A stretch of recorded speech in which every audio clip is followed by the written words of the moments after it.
আমি খুবই মাইনিউটলি এই দলটা ফর্ম করার আগে থেকে গত 6 মাস ধরে আমি খুবই ফলো করছিলাম এবং আমি বুঝতে চাইছিলাম যে আসলে নতুন এই রাজনৈতিক দলটি কি বার্তা দিতে চাইছে।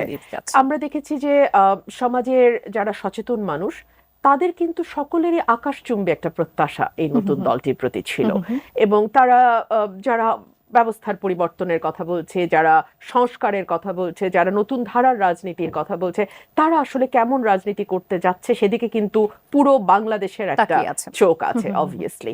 আমি অনেকগুলো কথা শুনলাম, আমার ভাই বলছিলেন ব্যবস্থার পরিবর্তন, সংবিধানের পরিবর্তন, ফ্যাসিবাদের বিলোপ।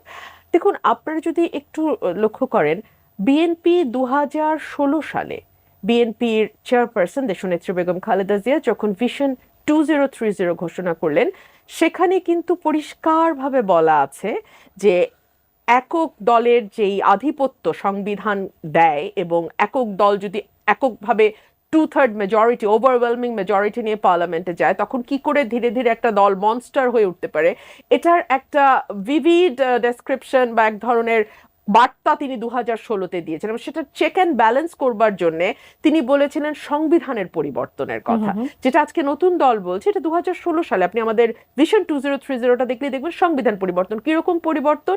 প্রধানমন্ত্রী এবং রাষ্ট্রপতির ক্ষমতার একটি ভারসাম্য, ব্যালেন্স নিয়ে আসা, এক ব্যক্তি দুবারের বেশি প্রধানমন্ত্রী না হওয়া, দলের প্রধান এবং রাষ্ট্রের প্রধান দলের প্রধান এবং সরকারের প্রধান দুজন আলাদা ব্যক্তি হওয়া এবং 70 অনুচ্ছেদের একটি সংস্কার, সেই সঙ্গে আপনার বিচার বিভাগের সংস্কার, আইন বিভাগের সংস্কার, নির্বাহী বিভাগের সংস্কার ইত্যাদি ইত্যাদি ইত্যাদি, মিডিয়ার সংস্কার, অন্যান্য যে প্রতিষ্ঠানগুলো আছে সেগুলো সংস্কারের কথা ভিশন 2030-তে এসেছে। এর ধারাবাহিকতায় 27 দফা দেয়া হয়েছিল, তারপরে সকলের সঙ্গে মিলিতভাবে বিএনপি 31 দফা ঘোষণা করেছে এবং আজকে যেই নতুন পরিবর্তনের কথাগুলো নতুন দল বলছে, এই পরিবর্তনগুলো কিন্তু মোরালেস ইনক্লুডেড আছে ওখানে।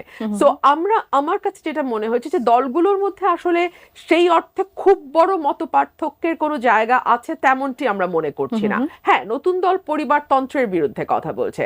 দেখুন, পরিবার থেকে যদি যোগ্য কেউ আসেন, যিনি তার মেধা যোগ্যতা দিয়ে দলে জায়গা করে নিতে পারেন এবং পরবর্তীতে দলকে নেতৃত্ব দেওয়ার যোগ্যতা যদি তার থাকে, তাহলে কেবলমাত্র পরিবার থেকে এসেছে বলেই যে আপনি তাকে বাদ দেবেন, সেটা কি খুব যৌক্তিক? সেটাও তো আসলে খুব যৌক্তিক নয়, তাই না?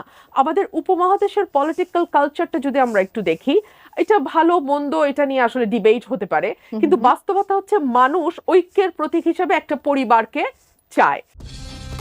কালার এক্সপার্ট, জর্জ স্যাপ এবং মাইল্ড অন হ্যান্ডস টেকনোলজি সমৃদ্ধ অরিক্স ক্রিস্টাল ওয়াশ আপনার laundry expert. For example, Bhutto পরিবার পাকিস্তানে কিংবা নেহেরু পরিবার ভারতে, সো তারা চায়, এমনকি ওয়েস্টেও আমরা দেখছি ট্রুডো ফ্যামিলি, জাস্টিন ট্রুডোর পরিবার, কিংবা আমরা বুশ ফ্যামিলি।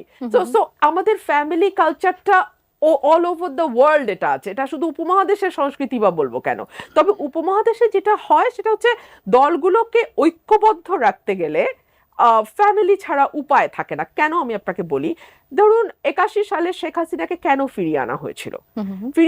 বিকজ তখন আওয়ামী লীগ খণ্ড বিখণ্ড হয়ে গেছে। আওয়ামী লীগ মিজান, ব্র্যাকেট বন্দি, আওয়ামী লীগ অমুক, আওয়ামী লীগ তমুক।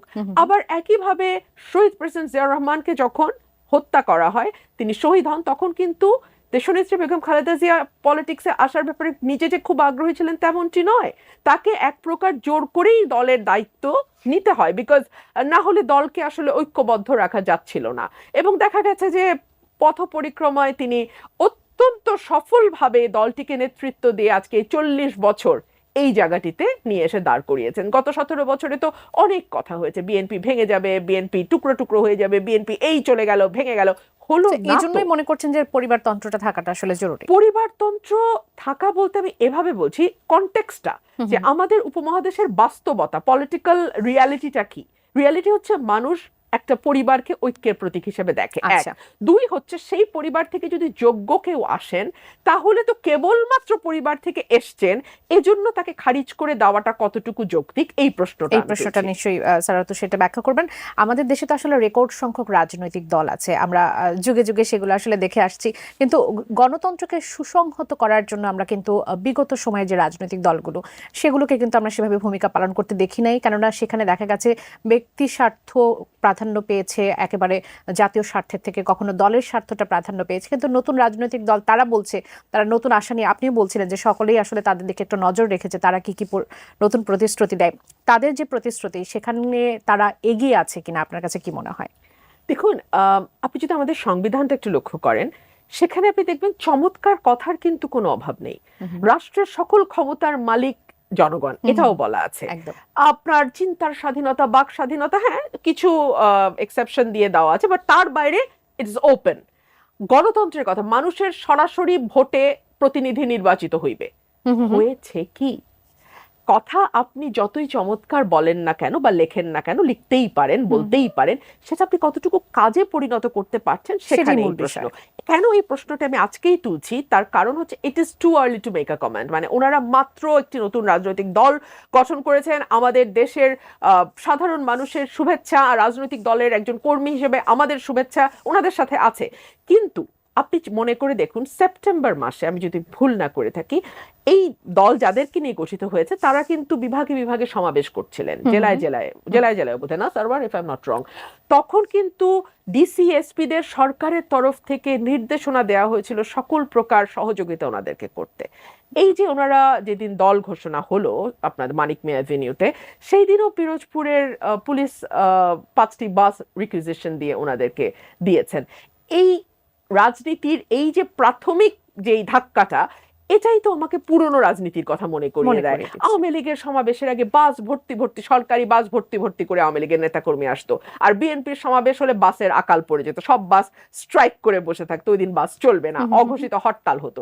তো এই সংস্কৃতির পুনরাবৃত্তি তো আসলে আমরা চাই না এই রাজনৈতিক দলটি তখন করুক। কি প্রশ্ন কি তখন প্রশ্ন আসে, এবং আরো বেশি প্রশ্ন আসে কেন বাবলি, ওনারা তো আমাদেরকে একটা প্রতিশ্রুতি দিয়েছেন আমরা পরিবর্তন আনবো। রাইট। সো আমরা ডে ওয়ান থেকে সেই পরিবর্তনটা, দেশের মানুষ সেই পরিবর্তনটা ওনাদের কাছে আশা করে।